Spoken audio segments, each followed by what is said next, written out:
Serge Haroche, Jongler avec la lumière, une exploration du monde quantique.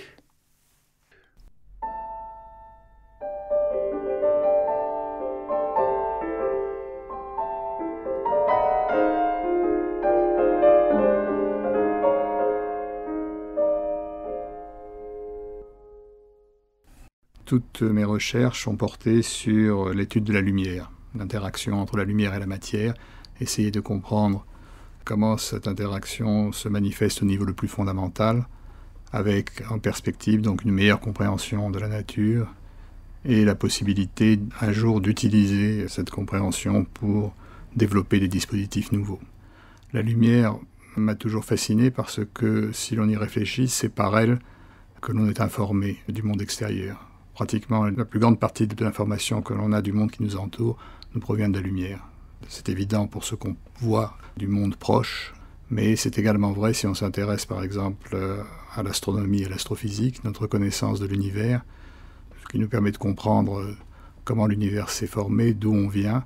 Eh bien, cela provient essentiellement de la lumière ou d'autres formes de rayonnement électromagnétique, c'est-à-dire d'une lumière invisible qui nous provient de l'univers. On peut dire également que la compréhension de ce qu'est la lumière a toujours été à la base des théories scientifiques. C'est pour essayer de comprendre ce qu'est la lumière, quelles sont ses manifestations, comment elle interagit avec la matière, que de tout temps, les hommes se sont posés des questions fondamentales sur la nature. Alors, au départ, ces questions étaient de nature philosophique ou religieuse. On a de très belles représentations des rayons lumineux, par exemple, dans les fresques égyptiennes où le soleil jouait un rôle essentiel. On voit des représentations des rayons lumineux en termes de particules allant du soleil jusqu'à l'observateur, qu'on peut réinterpréter actuellement en termes de photons, par exemple, qui donnent une vision extrêmement moderne de ce qu'est la lumière. Mais bien sûr, c'était largement dû au hasard, puisque à cette époque-là, on ne savait pas du tout ce qu'était réellement la lumière. Il a fallu attendre les développements scientifiques à l'époque moderne pour commencer à avoir des avancées intéressantes dans ce domaine, en particulier au XVIIe siècle, avec les travaux de Newton, à la croisée des XVIIe et XVIIIe siècles, également avec Galilée qui, en développant la lunette astronomique, a donné les moyens d'observer la lumière qui vient de très loin. Et c'est en utilisant de telles lunettes, par exemple, que Romer, au XVIIe siècle, a, à l'Observatoire de Paris, obtenu pour la première fois une valeur de la vitesse de la lumière, qui est une constante fondamentale jouant un rôle essentiel dans toutes les théories physiques. Ensuite, au XIXe siècle, comprendre ce qu'est la lumière, réaliser de façon progressive que c'était en fait une onde à la fois électrique et magnétique, a conduit au développement de ce qu'on appelle l'électromagnétisme moderne, nos théories de Maxwell, et a levé un voile sur un ensemble de phénomènes qui apparaissaient disparates au départ. Le magnétisme, l'électricité, la propagation des rayons lumineux paraissaient être des phénomènes qui n'avaient rien à voir, et en fait Maxwell, par un coup de génie, a montré que ces trois manifestations venaient en fait d'un phénomène unique qui est la propagation des ondes électromagnétiques. Et ensuite, au début du XXe siècle, Einstein, en approfondissant cette notion, en essayant de comprendre vraiment ce qu'était la vitesse de la lumière et pourquoi elle était une limitation fondamentale à la propagation de toutes les formes d'information et d'interaction, a introduit la théorie de la relativité, qui est un des deux piliers de la physique moderne. L'autre pilier, c'est la théorie quantique. Et là encore, la lumière a joué un rôle essentiel. Là encore, Einstein a apporté une contribution essentielle en montrant que la lumière était à la fois une onde, ce que Maxwell avait établi par ses équations, mais également un flux de particules que l'on appelle les photons. Et il a introduit cette notion essentielle de dualisme entre ondes et particules, qui est la base de la physique moderne et dont on sera sans doute amené à reparler.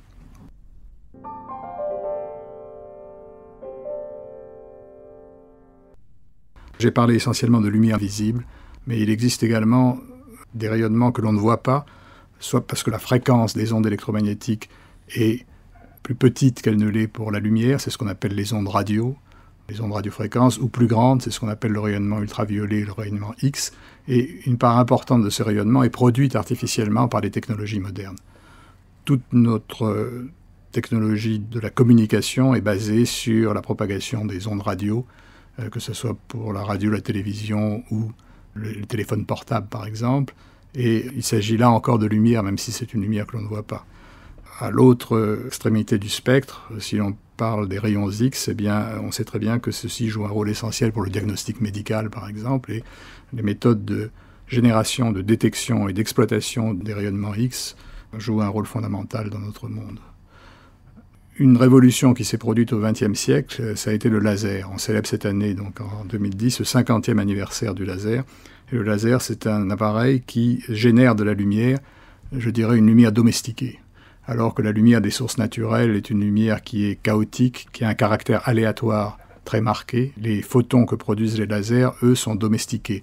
Ils oscillent tous à la même fréquence, ils marchent au pas, si j'ose dire, et ceci donne à la lumière des propriétés qui permettent de développer des applications extrêmement importantes. Et les lasers jouent un rôle fondamental dans notre vie quotidienne, même si on ne s'en rend pas compte, même s'ils sont cachés sous le capot des appareils lecteurs de CD, lecteurs de code-barres de supermarché ou appareils médicaux. Il y a partout des lasers, partout de la lumière. Je pense aussi aux fibres optiques qui propagent la lumière. Nous espérons que vous avez apprécié cet aperçu. Pour continuer à écouter ce livre audio sur Google Play Livres, utilisez le lien dans la description de la vidéo.